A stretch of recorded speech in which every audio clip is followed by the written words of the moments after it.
ఇక భారీ వర్షాలతో ఆగమైన రైతులకు తగిన నష్టపరిహారం అందించాలని మాజీ ఎమ్మెల్యే భానోత్ చంద్రవతి డిమాండ్ చేశారు. పెసర రైతులను ప్రభుత్వం ఆదుకోవాలన్నారు. పంటల బీమా పథకాన్ని అమలు చేయాలని కోరారు. ఈ మేరకు ఖమ్మం జిల్లా వైరా నియోజకవర్గం కొనిజర్ల మండలంలోని భారీ వర్షాలకు నష్టపోయిన పంట పొలాలను భానోత్ చంద్రవతి పరిశీలించారు.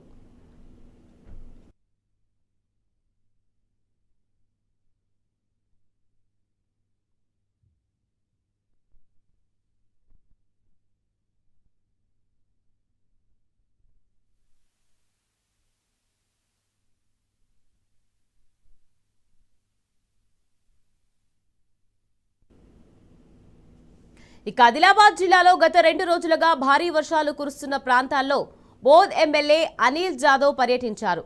తలమడుగు మండలంలోని రుయ్యాడి గ్రామంలో వర్షాలకు నీట మునిగిన పంట పొలాలను పరిశీలించారు.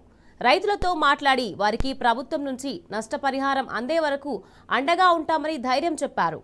ఎకరాకు 25,000 నష్టపరిహారం చెల్లించాలని ప్రభుత్వాన్ని డిమాండ్ చేశారు అనిల్ జాదవ్.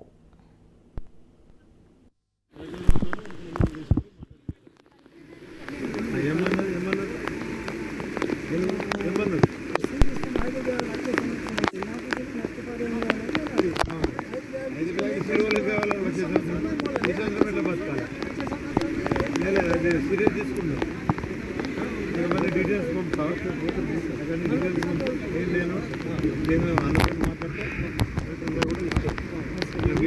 మాట్లాడతా